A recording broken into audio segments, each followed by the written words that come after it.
이스라엘에 오기 전에 되게 무기력감에 많이 빠져 있었어요. 기도를 해도 하나님께서 듣지 않으신 것 같고, 말씀을 읽어도 그 말씀이 읽어지지가 않고, 내가 하나님께 충전을 받지 못하니까 직장에 나가서 매일매일 너무 힘들었어요. 캠프를 하면서 영혼이 이제 완전히 살아서 풍족해졌다는 걸 느낀 게, 찬양을 하면서도 정말 크게 뛰고 크게 찬양하게 되고, 기도할 때도 정말 지금 목이 쉰 것도 그 기도를 시키셔서 목 놓아서 기도를 하게 됐거든요. 그동안 간절히 원했던 이스라엘 땅을 밟으면서 하나님의 말씀을 듣고 눈으로 보고 또 가슴에 담아두는 은혜로고 행복한 시간이었습니다. 예루살렘에서 예수님의 눈물과 그 마음을 알게 되었고, 그 마음을 안고 참여했던 집회에서는 저의 마음의 땅이 고쳐지기를 바라고 또 이스라엘의 땅이 고쳐지기를 바라는 마음이 더욱더 간절해졌습니다. 예배를 통하여서 무뎌졌던 하나님의 사랑, 그리고 그분의 마음을 다시 한번 경험하고 느끼고, 많이 지쳐 있었던 저의 열정을 다시 한번 점검할 수 있는 시간을 갖게 되었습니다. 서 있는 그 자리에서 하나님을 정말 예배하고 진실된 예배자로서 나아가는 예배자의 모습이 내가 서 있는 그곳에서 나아갔으면 좋겠다라는, 예수님의 옷자락을 만졌던 혈류병에 걸렸던 여인처럼 왜 너는 예배에 대한 간절함도 없고 나에 대한 간절함도 없냐고, 예배 똑바로 준비하고 네 삶도 똑바로 준비하라는 하나님의 혼내심이 있었던 것 같습니다. 힘겹게 고비고비를 넘어서 이스라엘을 들어올 때 너무나 많이 감격했고, 멈추지 않는 눈물을 계속 흘렸던 것 같아요. 하나님이 찾으시는 그 한 사람이 되기 위해서 한국에 돌아가서 또 해야 할 일들이 많이 있는 것 같습니다. 예배 들으면서 저에 대한 생각을 많이 했었어요. 저를 많이 거만하고 자만하다는 걸 많이 느꼈고, 반성해야겠다고 많이 생각을 했어요. 이스라엘 가기 전까지는 많이 사람들한테 많이 경계를 했었는데, 사람들과 친하게 되고 개방적으로 행동하게 되어서 하나님께 많이 감사하고, 캠프를 통해서 제가 다시 하나님께 갈 수 있다는 그런 믿음을 다시 확신을 하게 되었습니다.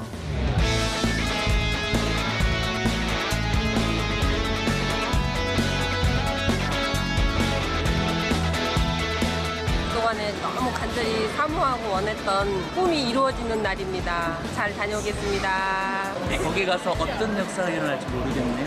꼭 가고 싶었던 이스라엘인데 잘 다녀올게요. 너무 설레고 좋습니다. 행복합니다.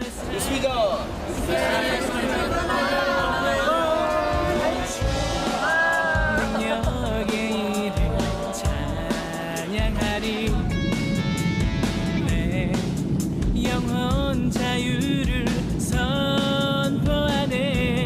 어둠의 권세 무너뜨린 예수 이름을 기뻐 뛰며 찬양하리라. 주님의 크신 그 권능으로 나의 모든 것이 해방됐네. 자유를 선포하리라. 주님의 크신 그 권능으로 나의 모든 것이 회복됐네.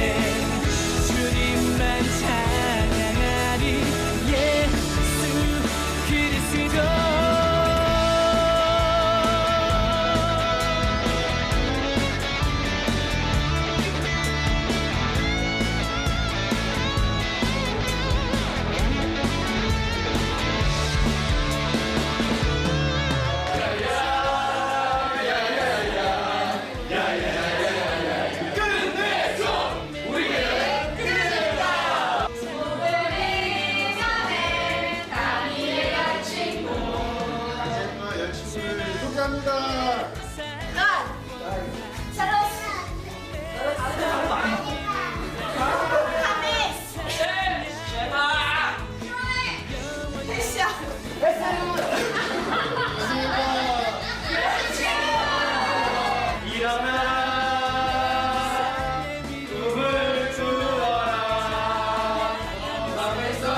할 때는 언제고 이제 와서는 어려움이 찾아오니까 고난이 찾아오니까 죽을 것 같으니까 손해볼 것 같으니까 못하겠대 내려놓겠대요. 그래서 떠납니다.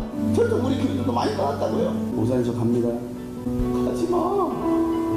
하나님이 이 땅을 고치고 싶으셔서 예수님을 이 땅에 보내셨습니다. 내가 너희를 이 땅에 바이러스 시켰다. 네가 그곳에 가서 바이러스가 되고 누룩이 돼서 그 땅을 변질시키고 그 땅의 흐름을 바꾸라. 내가 이 가장자리에 있는 사람이 아니라 이제는 예수님이 원하는 그 핵심에 박혀서 이 땅을 변화시키고 그런 누룩과 바이러스가 됩시다.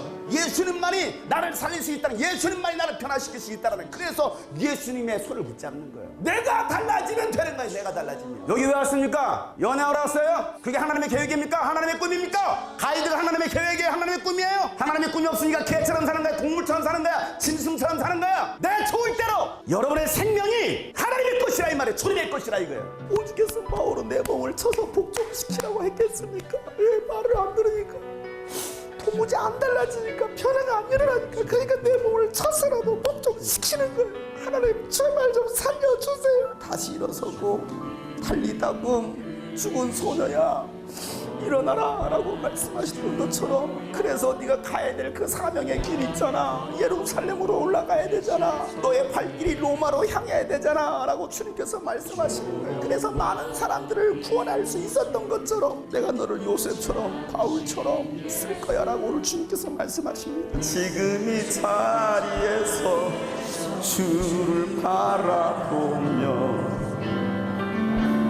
지금 이 자리에서 주가 영광 받으시도록 주께 순복하리라. 주께 나가리라. 지금 이 자리에서 살아내리라.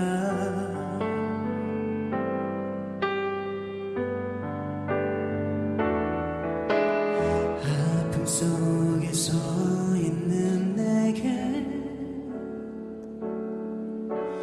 안타까워 손 내미시네. 눈을 뜨니 주님 계시네. 주님 계시네. 나를 안고 주의 길로 날 인도하시네. 지금 이 자리에서 주를 바라보며, 지금 이 자리에서 주가 영광 받으시도록 주께 순복하리라. 주께 나가리라. 지금 이 자리에서 살아내리라. 지금 이 자리에서 주를 바라보며, 지금 이 자리에서 주가 영광 받으시도록 주께 순복하리라. 주께 나가리라. 지금 이 자리에서 살아내리라. 지금 이 자리에서 살아내리라.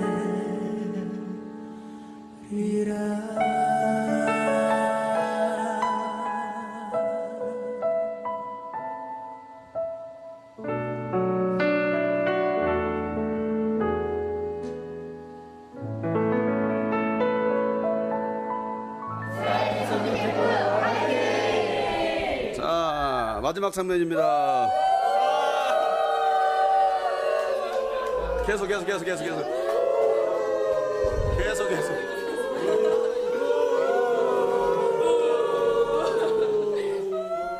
끝.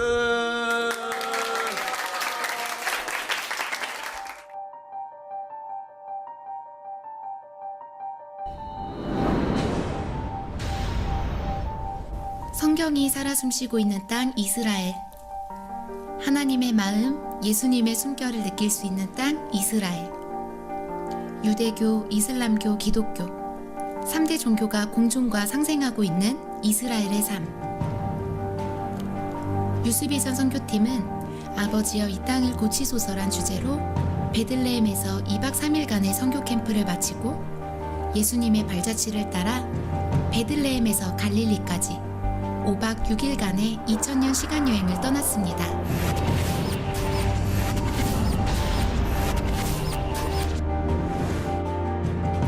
예수님의 이야기는 작은 마을 나사렛에서부터 시작합니다. 나사렛은 구약에도 등장하지 않는 무명한 도시입니다. 마리아에게 천사가 나타나 구원자 예수 그리스도가 나실 것을 말해줍니다. 두려워하지 말아라 마리아야. 그대는 하나님의 은혜를 입었다. 보아라, 그대가 잉태하여 아들을 낳을 터이니 그의 이름을 예수라고 하여라. 천사가 마리아에게 수태 소식을 전했다는 수태고지 교회를 방문하고 요셉의 일터도 방문했습니다. 요셉과 마리아는 나사렛에서 살다가 아우구스투스 황제의 칙령에 의해 호적을 등록하러 베들레헴으로 갑니다. 그리고 그곳에서 마리아는 예수님을 낳습니다. 탄생기념교회는 지금도 수많은 순례자들이 예수님이 태어나셨다는 자리를 보기 위하여 방문을 하고 미사와 예배를 드립니다. 인류를 구원한 예수님은 화려한 궁궐이 아니라 초라한 구유에 누이셨습니다. 가장 낮은 곳에 오신 겸손의 자리입니다. 예수님의 탄생을 알렸던 별이 멈췄다는 장소에서 예수님의 탄생을 묵상해 봅니다.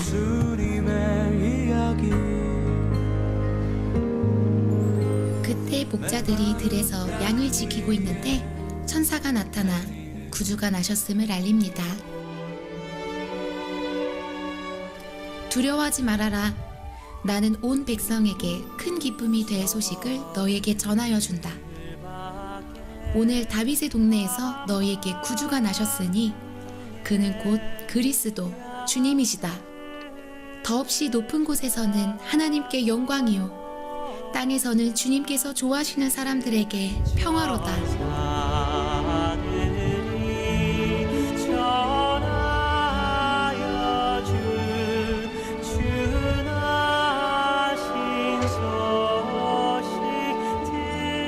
뿌리에 나오는 가지라는 표현의 이 가지가 히브리어로 네제르라는 거예요. 나사렛이 히브리어로 뭐냐? 나제렛, 이세 가지, 그리고 뿌리에서 나오는 가지라는 말은 곧 이세에서 나온 가지이기 때문에 이세 가지는 누구냐? 다윗이잖아. 그럼 다윗의 후손으로 등장한 자는 어디에 살아야 되느냐? 베들레헴이 아니라 나사렛에 살아야 된다. 거기에 나오는 가지라는 단어를 갖고 와서 이것이 예수님이 나사렛에 사는 이유다라는 거예요.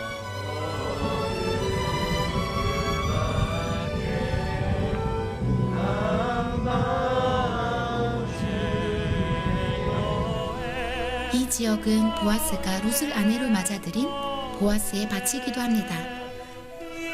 이방인이었던 룻은 예수님 오실 길을 준비한 여인이 되었습니다.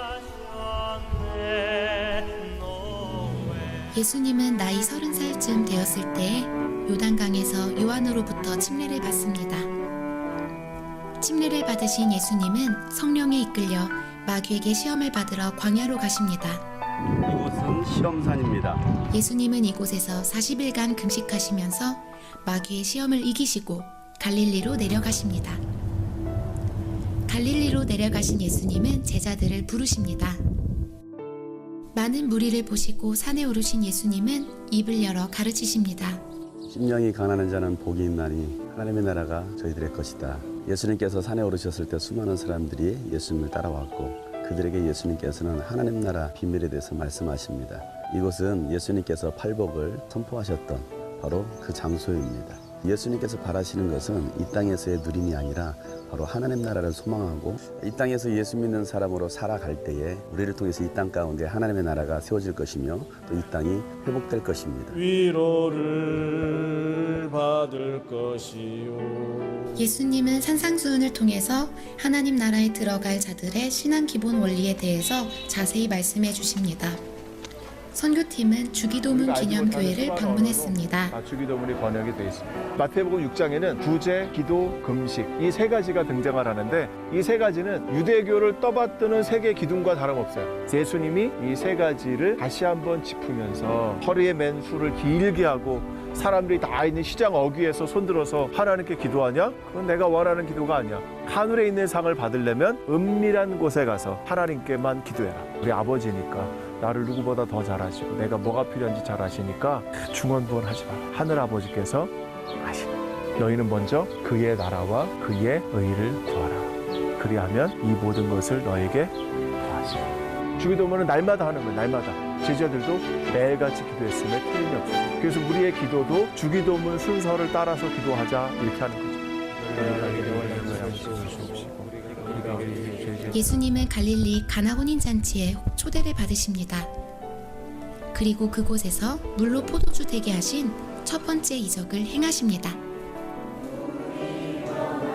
포도주를 내 예수님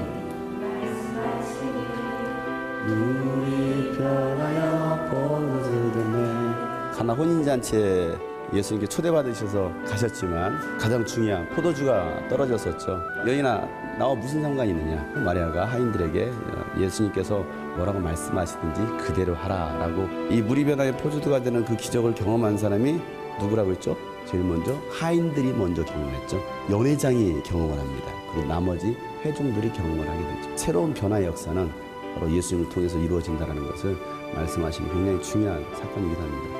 이제는 우리가 종교적인 의식에서 탈피하고 정말 예수님을 주로 인정할 수 있는 그런 신앙, 인생이 될 때 물이 변하여 포도주가 된다는 사실이에요. 한국으로 돌아갑니다. 돌아가면 여러분들이 와 정말 한결이가 달라졌네. 물이 변하여 백세주가 변하여 구세주가 되는 그런 역사가 바로 이 사건입니다.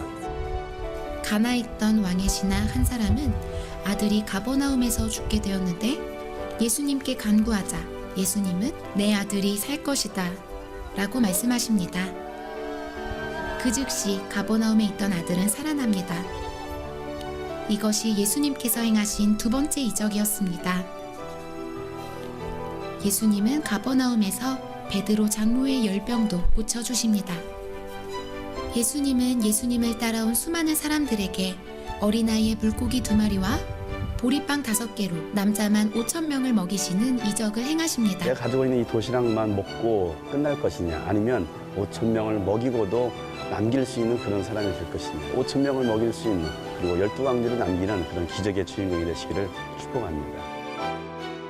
예수님은 베드로와 요한과 야고보를 따로 데리고 기도하시기 위해 산에 오르십니다. 예수님이 기도하실 때 얼굴과 옷이 변하여 빛이 나면서 모세와 엘리야가 나타났던 변화산이라고 하는 다볼산에 선교팀도 올랐습니다. 이곳은 예수님께서 베드로와 요한과 야고보를 따로 데리고 산으로 오르신 변화산이라고 하는 다볼산입니다. 모세와 엘리야가 나타나 예수님과 대화하는 그 모습을 지켜왔던 베드로가 우리가 이곳에 초막 셋을 짓고 하나는 예수님을 위하여 하나는 모세를 위하여 하나는 엘리야를 위해서 지었으면 좋겠습니다. 그때 하늘로부터 음성이 들리기를 이는 내 사랑하는 아들이요 내가 기뻐하는 자다. 너희는 저의 말을 들으라. 우리가 들어야 될 말씀은 율법도 아니요 능력의 선지자의 말도 아닌 바로 하나님의 아들 예수 그리스도의 말씀입니다. 예수님은 사역이 마무리되어 갈 즈음 이스라엘의 최북단이며 가장 풍요로운 도시 이곳 가이사랴 빌립보 텔단을 찾으십니다. 멀리에서부터 들려오는 시원한 소리, 이스라엘 사람들이 가장 사랑하는 장소로 여름이면 즐겨 찾는 텔단. 중동에서 가장 큰 샘입니다. 공기도 좋고 물도 좋고 이곳에 올 때마다 기분이 좋아집니다. 진짜 엄청 시원해요. 시원하지?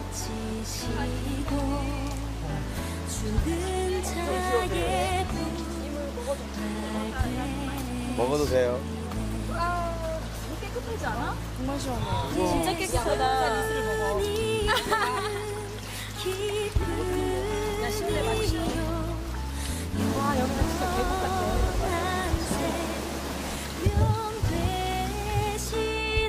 텔단에는 BC 930년 여로보암 왕이 왕권 강화를 위해 금송아지를 만들어 제단을 만들고 자신뿐만 아니라 백성들까지도 하나님과의 언약을 어기게 한 제단이 남아 있습니다. 여러분은 불법을 행했던 곳에 와 있습니다.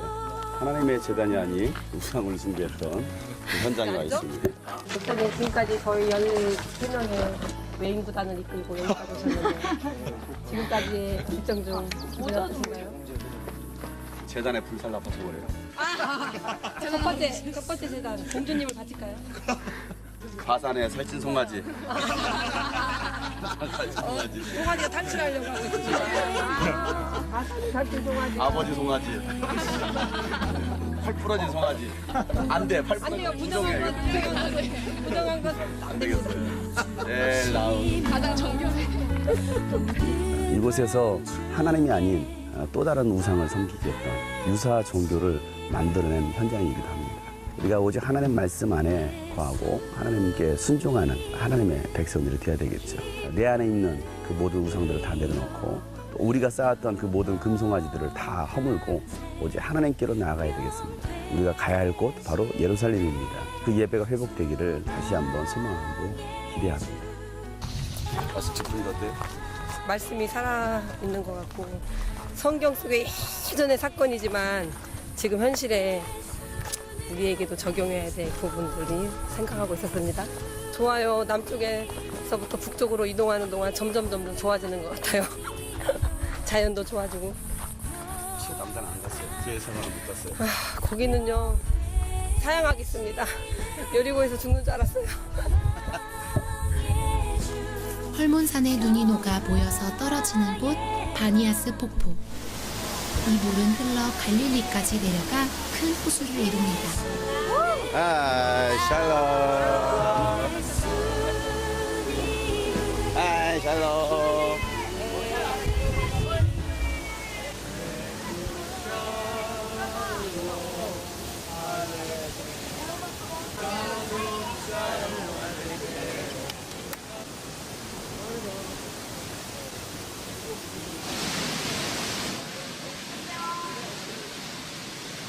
예수님 당시 헤롯 빌립은 텔단이 있는 이곳 가이사랴 빌립보를 수도로 만들기 위해 요단강의 수원지가 있는 이곳에 풍요와 다산의 신인 판을 위한 신전과 로마의 황제 아우구스투스 신전을 세웠습니다.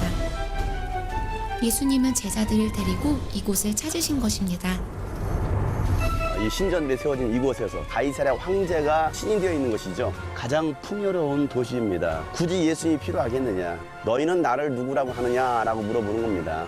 이 수많은 신들 앞에서 주는 그리스도시요 살아계신 하나님의 아들이십니다라는 이 고백, 목숨 걸고 할 수밖에 없는 고백이죠. 모든 것들을 다 내려놓고 내가 예수님의 제자의 삶을 살겠습니다라고 과연 고백할 수 있겠느냐. 그 신앙 고백 위에다가 이 반석 위에다가 나의 교회를 주님의 교회 세우겠다라고 말씀하시죠. 그럴 때 음부의 권사가 이기지 못할 것이다라고 말씀하시죠. 주는 그리스도시요 살아계신 하나님의 아들이십니다. 주님 한 분만으로 나의 몸. 예수님이 아닌 다른 신들을 찾고 있지는 않습니까? 풍랑이 일었을 때 갈릴리 호수를 잠잠케 하셨던 예수님. 물 위를 걸어오시는 예수님을 보며 유령이라고 소리쳤던 제자들.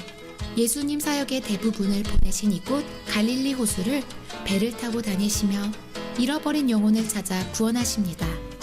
선교팀도 예수님과 제자들처럼 배에 오릅니다.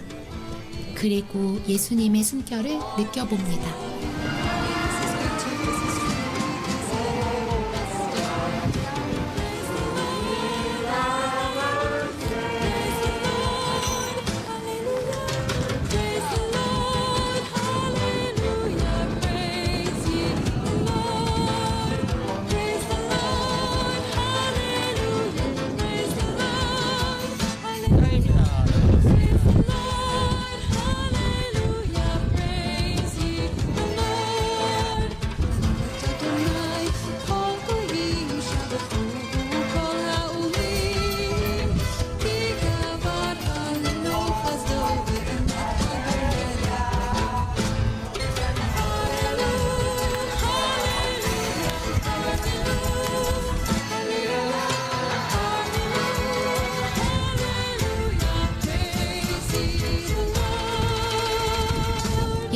갈릴리 사역을 마무리하시고 하나님의 뜻을 이루시기 위하여 예루살렘으로 올라가십니다. 선교팀도 예루살렘으로 발길을 옮겼습니다. 예루살렘으로 가는 길에 엘리야가 영적 대결을 했던 갈멜산에 올랐습니다. 정상에 올라서면 넓게 펼쳐진 이스라엘 평야와 멀리 나사렛 마을이 보이고 다볼산과 기드온의 300용사가 전투하여 승리한 모래 언덕, 사울 왕이 전투에 져서 숨진 길보아산이 보입니다. 하나님을 섬겨야 할 아합 왕이 하나님을 섬기지 않고 바알신과 아세라신을 섬기게 되죠. 바알이 하나님이면 그를 섬기고 야훼 하나님이 참 하나님이면 야훼를 선택하라. 이스라엘 백성들은 아무도 말을 하지 못합니다. 엘리야가 하나님께 기도했더니 하늘로부터 불이 내립니다. 하나님이 참 신이심을 보여주시는 현장입니다. 우리가 하나님이 아닌 또 다른 바알신을 또 아세라신을 만들고 있지는 않습니까? 지금이야말로 영적 전쟁할 시대입니다. 세상과 하나님 사이에서 머뭇거리지 않고 오직 하나님을 선택할 수 있는 하나님의 백성들이 되어되겠습니다. 예수님은 가난한 자, 병든 자, 고통당하는 자들의 친구가 되어주셨습니다. 선교팀은 환난당한 모든 자, 빚진 모든 자, 원통한 자들이 다윗에게 모여들었다는 아둘람 굴을 체험했습니다. 무릎으로 해 괜찮아. 내가 뒤에 올 땅이기 때문에. 좀비야 좀비. 좀비가 들고 있어. 진짜 엄마 못 간다고? 엄마 못 갈 것 같아? 엄마 확인해봐. 너무 좋아. 괜찮아. 진짜 끼일 때 있어. 괜찮아. 돌멩이에 걸릴 것 같아 엄마. 엄마 옆으로 갈 수 있어. 그럼 빨리 와봐. 셋도 왔는데 둘은 못 가져가니? 엄마가 셋은 자, 여기부터 버티면 되는 거. 할 수 있어. 야, 저 자리에 걸고.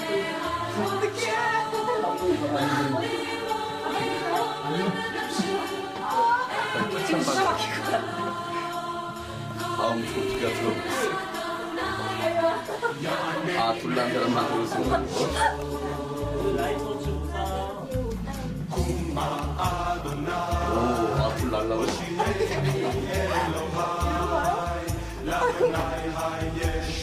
오, 잘 들으시네. 이미 들어가서 잘 들어가요. 그러니까. 막히면 안 돼. 오, 되네, 된다. 쏙 들어간다. 넉넉하다. 그냥 아무것도 안 보이는데. 빨리 와. 사명을 감당하기 위해서 저렇게 카메라까지 들고 안 부셔먹은 문제는? 바지를 더럽히지 않겠다는 무릎 거부림. 저도 감사해요.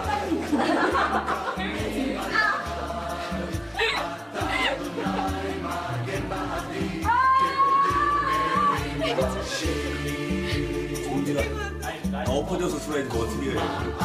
그렇지. 누워서 가, 누워서.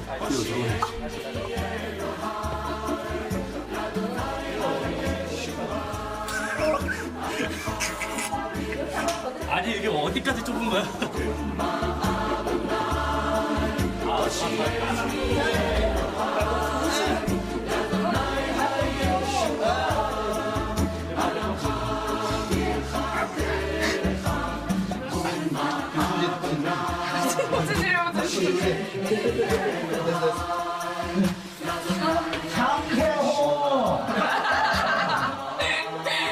우선 여기다가 배를 얹히셔야 돼요.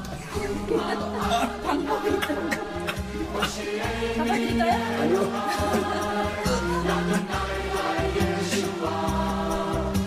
이거 왜 들어놨어? 이걸 왜 들어놔서 보상을 시켜?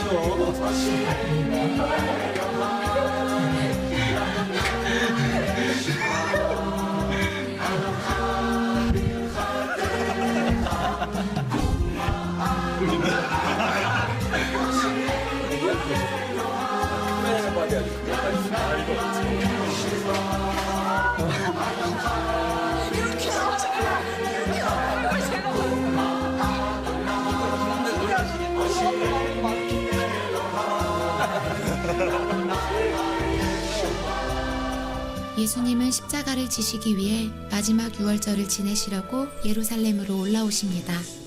그리고 베데스다에서 안 된다는 고정관념에 사로잡혀 헛된 것을 구했던 38년 된 병자를 고치십니다. 자, 베데스다 연못이 어떻게 생겼냐면 위에 커다란 50m짜리 커다란 풀 하나, 그다음 아래 또 커다란 풀 하나. 근데 지금 저희가 와 있는 곳은 아래에 있는 베데스다의 남동쪽 모퉁이, 바로 요 아래입니다. 예수나의 좋은 치료자. 여기 있던 38년 된 병자가 예수님에게 구할 때 자기가 원하는 방식의 응답을 구했다는 거예요. 내가 원하는 응답이 안 오면 응답이 안 와. 우리가 반드시 믿어야 될 게 한 가지가 있습니다. 하나님은 우리에게 좋은 것으로 주시는 분이시라는 거. 지금 내가 기다리는 것이 안 오고 다른 게 왔다 할지라도 그걸 응답으로 받아들일 줄 알아요. 신앙의 탄력성이 있어야 돼요. 어떤 사람은 신앙의 고집만 갖고 있어요. 하나님이 주시는 응답은 틀림없이 좋은 것이고 내가 그것을 받아들여야 한다고 생각하시면 그게 나에게 영향을 미칩니다. 나를 변화시켜요. 38년 된 병자는 저기 물이 동할 때 들어가는 것만이 자기가 산다고 생각했어요.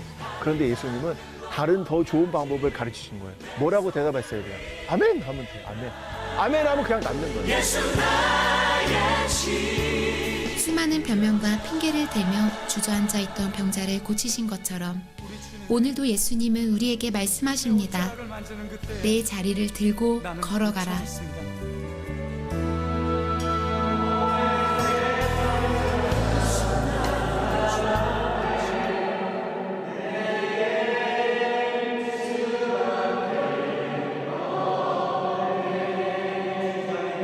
도로를 쭉 가다가 만나는 그 모퉁이가 바로 히스기야 터널이. BC 701년 히스기야 왕은 아시리아의 침공을 대비해 기욤셈에서 시작하여 실로암까지 533m나 되는 긴 수로 공사를 시작합니다. 선교팀은 성경의 기록이 사실임을 눈으로 확인하고 직접 수로를 지나 실로암까지 걸었습니다. 예수님은 앞을 보지 못하는 맹인에게 진흙을 이겨 침을 바르시고 실로암에 가서 씻으라 말씀하시며 눈먼 자의 눈을 뜨게 하셨습니다.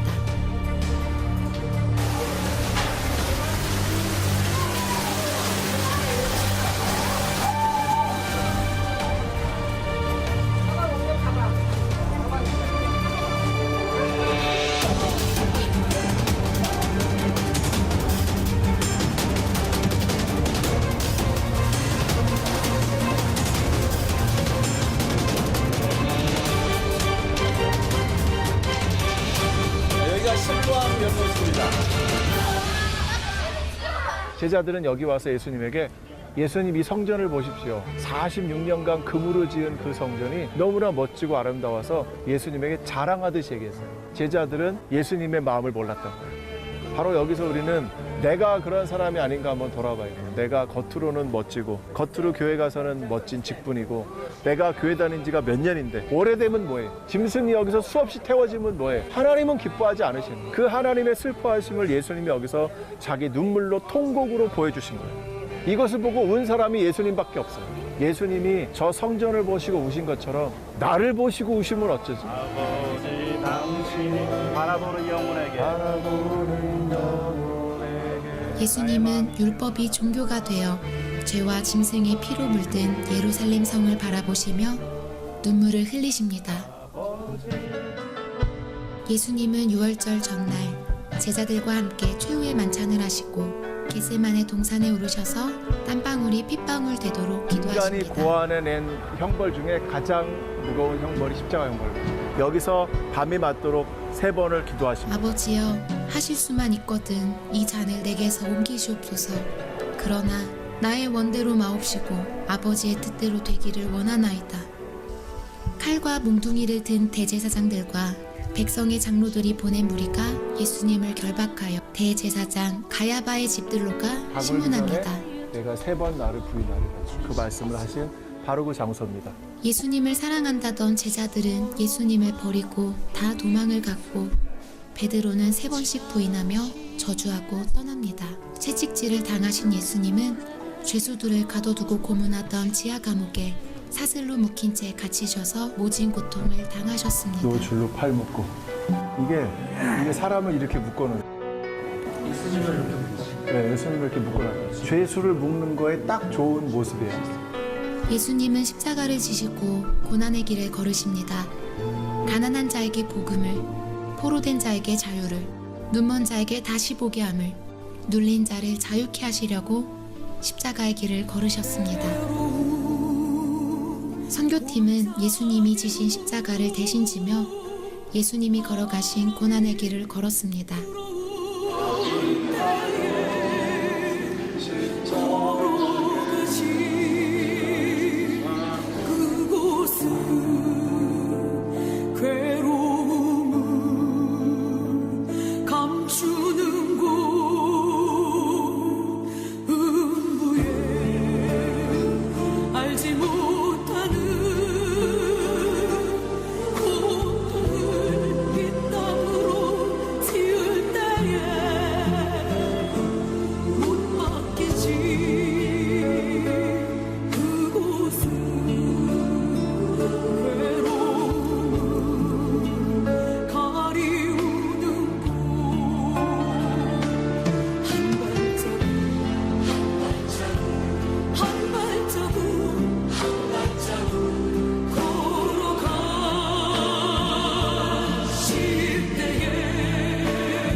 예수님은 6시간 동안 물과 피를 다 흘리시고 오후 3시에 운명하셨습니다.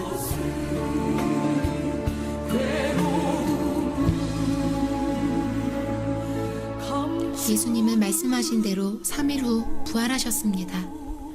그러나 제자들은 부활하신 예수님을 믿지 못하고 엠마오로 갈릴리로 내려갑니다. 예수님은 엠마오로 내려가던 두 제자를 만나시고 무뎌진 마음을 뜨겁게 하시며 다시 사명을 깨우쳐 주십니다.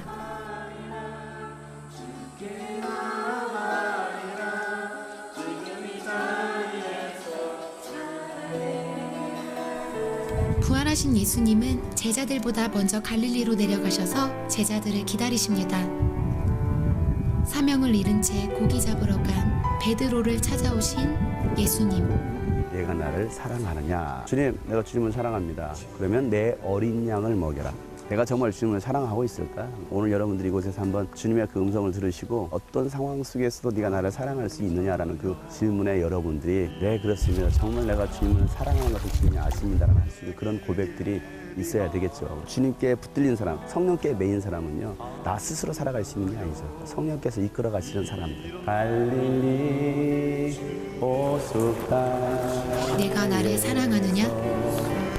내 어린 양을 먹이라. 갈릴리 호숫가에 오니까 베드로에게 3번 물으셨던 예수님의 마음이 저에게도 있는 것 같고요. 그 물음에 답을 잘 할 수 있도록 앞으로도 열심히 잘 살게요. 예수님을 사랑하는 그 마음이 항상 저의 마음속에 깊고 뜨겁기를 바라며 그 사랑으로 어린 양을 먹이는 일에 다음 세대를 살리는 그 사역에 더욱더 열심으로 동참하겠다고 다짐하는 시간을 가졌습니다. 갈릴리에서 어떤 기분이었습니까? 갈릴리에서 좋았습니다. 주께서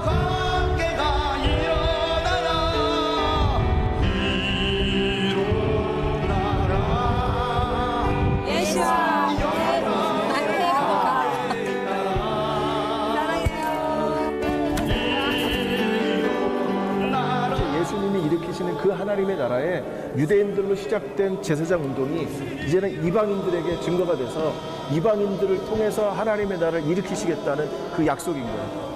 우리 안에 있는 성령을 우리는 너무 막 눌러서 자기 용도로만 쓰려고 그래. 성령이 자기 비서입니까?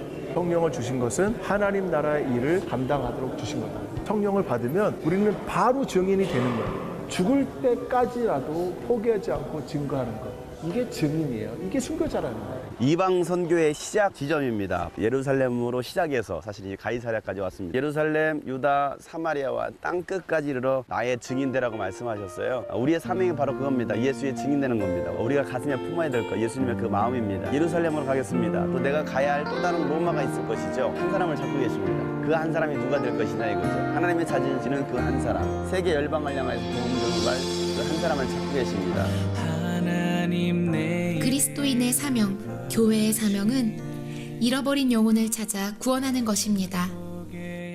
잃어버린 영혼을 찾아 모든 열방이 하나님을 예배하게 하는 것입니다. 제가 또 한 사람이 되어서 아직 믿지 않는 많은 이방인들을 예수님께로 전도할 계획이 있고 예수님의 말씀을 한번 잘 지켜보도록 하겠습니다. 앞으로 돌아가서 주님만을 위해 살고 주님만을 위해 죽는 그런 한 사람의 모습으로서 정말 예배자의 모습으로서 살아가는 제가 되길 소망하고 하나님을 더 알고 싶게 되고 하나님을 더 가까이 살고자 하는 마음이 생기더라고요. 제 삶으로 돌아가서 똑같은 삶을 사는 것이 아니라 제 일보다는 하나님께 먼저 우선순위를 둬서 살아가고 싶습니다.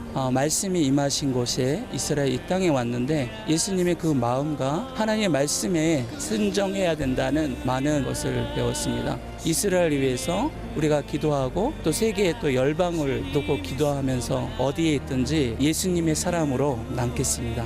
예루살렘 성전을 바라보시고 슬피 우셨던 예수님을 생각하면서 그 모습이 내 모습이 아니었나를 생각하게 되었습니다. 한국 가서 예수님 앞에 부끄럽지 않는 삶을 살 수 있도록 하겠습니다. 이스라엘은 한 번 와서는 안 될 것 같습니다. 이스라엘에 여러분들도 함께 할 수 있었으면 좋겠습니다. 제게 있어서는 생각지도 못한 곳이고 제가 여기를 온다는 것 자체가 정말 신기한 일이고 예수님에 대해서 오해한 부분이 정말 많았고 여기에 와서 예수님의 마음을 많이 느끼고 가고 다음에도 또 이 땅을 밟는 걸 소망하면서 여기서 느낀 점은 여름 말고 겨울 1월 달쯤에 다시 왔으면 하는 바람이고요. 한 번 더 올 수 있으면 감사하겠습니다. 목사님은 저보고 이스라엘에 중독된다고 하셨는데 저도 1월에 다시 오고 싶은 마음이 정말 마음에 가득합니다.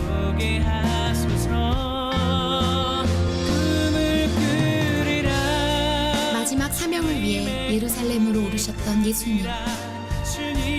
죄수가 되어 묶인 채 요바항에서 로마로 향했던 바울. 오늘도 하나님은 우리를 예루살렘으로 로마로 부르십니다. 사명으로 다시 일어나 열방으로 나아가야 합니다.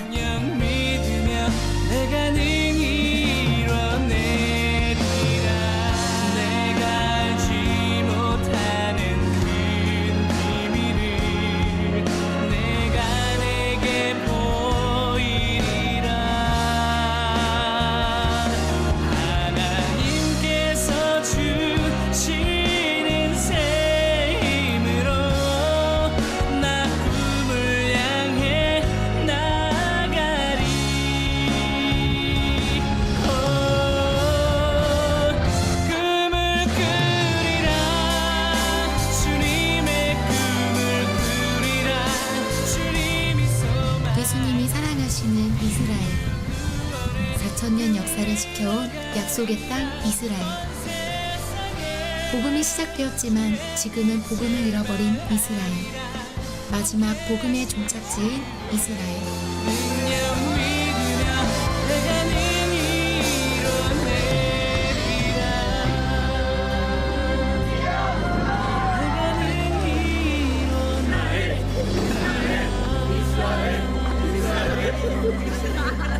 오늘도 우리는 그 땅을 품습니다.